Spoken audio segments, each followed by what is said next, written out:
Hello বন্ধুরা, moms recipe চ্যানেলে তোমাদের সকলকে স্বাগত। আজকে তোমাদের সামনে আমি একটা ব্রেকফাস্ট করার রেসিপি নিয়ে এসেছি। তাই রেসিপিটা তৈরি করার জন্য প্রথমে আমি কিছুটা আটা নিয়ে নিয়েছি। তোমরা যারা ময়দা খাও তারা ময়দাও নিতে পারো। এর মধ্যে অল্প একটু নুন দিয়ে দেবো, দিয়ে আটাটা ভালো করে মেখে নেব। আমরা যেরকমভাবে আটা মাখি সেই রকমভাবেই মেখে নিতে হবে।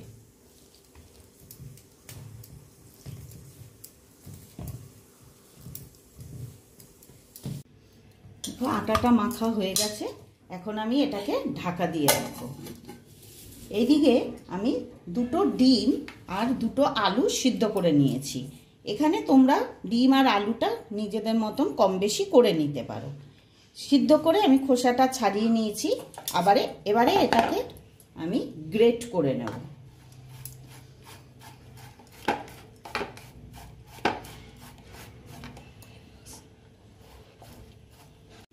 আলু আর ডিমটাকে গ্রেট করে নিয়েছি। এবারে এর মধ্যে দিয়ে দেবো অল্প একটু নুন, অল্প পেঁয়াজ কুচি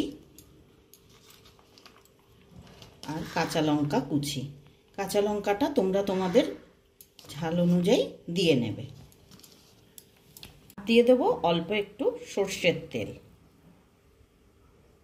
দিয়ে ভালো করে আমি এটাকে মেখে নেব।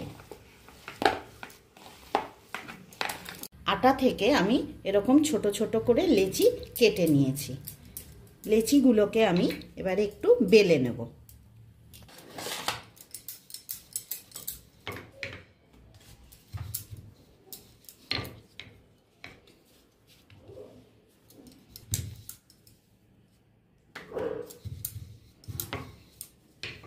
এরকম ছোট করে বেলে নিলেই হবে।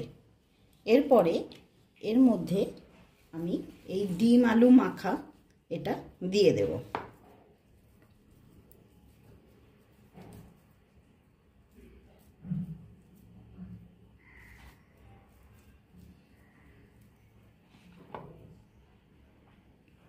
দিয়ে এটাকে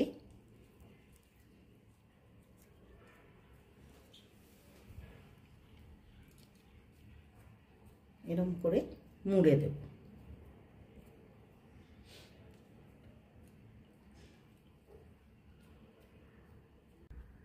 এইভাবে আমি মুড়ে নেব।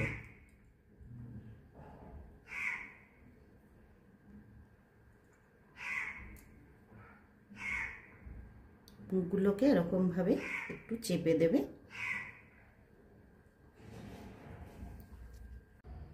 এবারে কড়াইতে অল্প একটু তেল দিয়ে দেবো।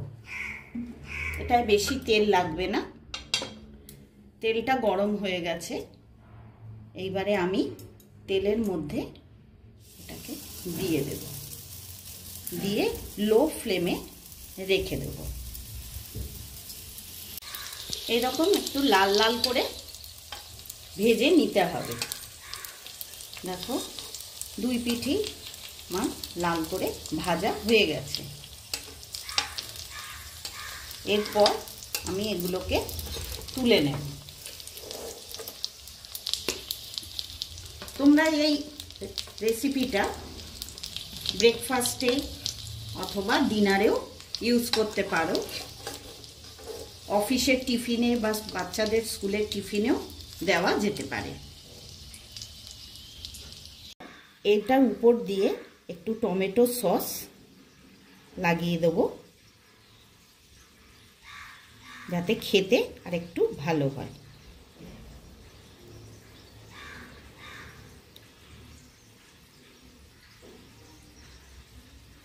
চলো বন্ধুরা, এটা একটা নতুন ব্রেকফাস্ট তৈরি হয়ে গেল। এরকম নতুন নতুন রেসিপি পেতে আমার চ্যানেলটাকে তোমরা সাবস্ক্রাইব করে নিও আর লাইক শেয়ার কমেন্ট করে দিও। তাহলে চলো এবারে আবার নতুন কোনো রেসিপি নিয়ে তোমাদের সামনে ফিরে আসছি।